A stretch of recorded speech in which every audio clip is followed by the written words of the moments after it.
Hello everyone, আসসালামু আলাইকুম। Welcome back to my YouTube channel Tanu cooking and blog চ্যানেলে সবাইকে স্বাগত। তো আজকে আমি তোমাদের সাথে শেয়ার করব গমের আটা দিয়ে এই বিস্কিট তৈরি করার। তো কিভাবে আমি তৈরি করি সেটা আমি তোমাদের সাথে শেয়ার করব।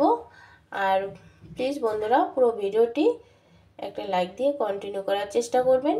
তো দেখুন, এখানে আমি এক বাটি আটা নিয়েছি, গমের আটা। তারপরে 4 চামচ সুজি দিলাম, স্বাদ মতো একটু লবণ দিয়ে দিলাম, আর সাদা তিল 1 চামচ দিয়ে দিয়েছি। এখন সবগুলো উপকরণ এভাবে ভালোভাবে একটু মিক্স করে নিচ্ছি। তো মিক্স করা হয়ে গেছে। এখন কিন্তু আমি রিফাইন তেল 2-3 চামচের মতো রিফাইন তেলটা দিয়ে দিলাম। দিয়ে ভালোভাবে আবারও এভাবে হাত দিয়ে মেখে নিচ্ছি, দেখতে পাচ্ছেন। তো এখানে একটা ডলার মতো হয়ে যাচ্ছে। তো এভাবেই কিন্তু আমাকে ডোটা বানিয়ে নিতে হবে। তো সেটাকে সাইডে রেখে দিলাম। আর এখানে একটা বাটি নিয়েছি, 1 বাটি কিন্তু চিনি নিলাম, আর 1 বাটি দুধ। এখন সাদা তিল আবারও 1 চামচ এখানে দিয়ে দিলাম, আর 1 চামচ ড্রাই ফ্রুট। তো এখানে আমি 2 চামচ ড্রাই ফ্রুট দিয়েছি। তো তোমরা তোমাদের পছন্দ মতো ড্রাই ফ্রুট নিয়ে নেবে। নিয়ে ভালোভাবে মিক্স করলাম। সেই চিনিটাকে কিন্তু বেশিক্ষণ গলিয়ে নেব না। তো এভাবেই চিনি চিনি ভাব থাকবে। এটা দিয়েই আমি কিন্তু এই আটাটা মেখে নেব আর একটা খুব সুন্দর ডো বানিয়ে নেব। আর ডোটা একদম নরম হবে না, আর ঠিক এরকম আমার মতো করে করবে। দেখতে পাচ্ছেন একটু কিন্তু টাইট টাইট আছে, বেশি নরম করা যাবে না। তো ডোটা বানানো হয়ে গেল। এখন দেখতে পাচ্ছেন আমি এভাবে ছোট ছোটোভাবে লেচি করে নিচ্ছি। তো দেখতে পাচ্ছেন নিয়ে এখানে কিন্তু একটা লেচি বানিয়ে এভাবে রেখে দিলাম। আর একটা নিয়ে এভাবে 3টা লেচি নিয়ে এভাবে উপর উপর আমি কিন্তু বসিয়ে দিচ্ছি।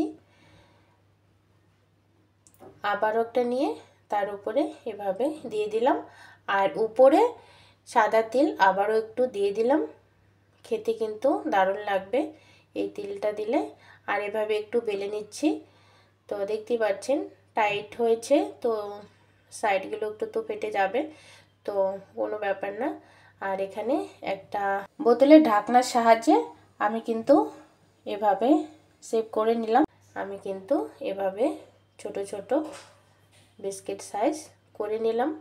আপনারা আপনাদের মতো করে শেপটা করে নেবেন। তো আমি এখানে কিন্তু কোনো ডিজাইন করিনি, আপনারা চাইলে এভাবে খুব সুন্দরভাবে কিন্তু ডিজাইন করা যায়, তো আপনারা করে নিতে পারেন। আর এভাবে আমি সবগুলো বিস্কিট কিন্তু বানিয়ে নিলাম। আর এদিকে একটা কড়াই বসিয়ে দিয়েছি, কড়াইয়ের মধ্যে তেলটা কিন্তু হিট হয়েছে। এখন সবগুলো বিস্কিট এভাবে দিয়ে সুন্দরভাবে ভেজে নেব, আর একদম ব্রাউন কালার করে নেব। তো দেখতে পাচ্ছেন আমি কিন্তু ভেজে নিচ্ছি।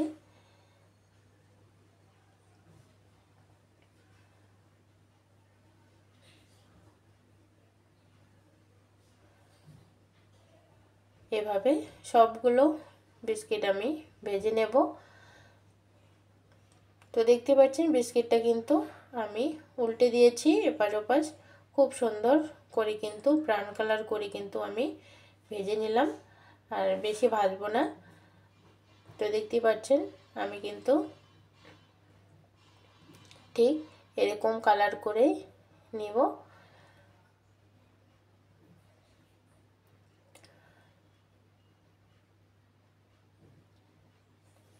তো দেখতে পাচ্ছেন আমার বিস্কিটগুলো কিন্তু ভাজা হয়ে গেছে, খুব সুন্দর একটা কালার এসেছে। আমি কিন্তু বেশি ভাজলাম না, তো এরকম কালারটাই ঠিক আছে। সবগুলো বিস্কিট আমি তুলে নিলাম। এখন আরও বাকি আছে যেগুলো, সেগুলো দিয়ে আমি ভেজে নেব। সবগুলো বিস্কিট কিন্তু ঠিক একই রকম করে এভাবে ভেজে নেব। এই বিস্কিটটা কিন্তু খেতে অসাধারণ লাগে বন্ধুরা, আর খুব কম উপকরণ আর খুব কম সময়ের মধ্যে আপনারা কিন্তু ঝটপট এই রেসিপিটি বানিয়ে নিতে পারবেন।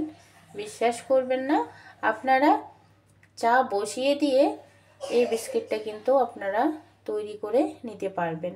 তো দেখতেই পাচ্ছেন আমার সবগুলো বিস্কিট কিন্তু ভেজে নেওয়া হয়ে গেছে। একটা প্লেটের মধ্যে তুলে নিচ্ছি। মাশাআল্লাহ, দেখতে কিন্তু দারুণ হয়েছে, খেতেও কিন্তু অসাধারণ হয়েছে। আর বিস্কিটটা কিন্তু সত্যি বলছি একদম মুচমুচে আর ক্রিস্পি হয়েছে। তো এভাবে বাড়িতে অবশ্যই ট্রাই করবেন।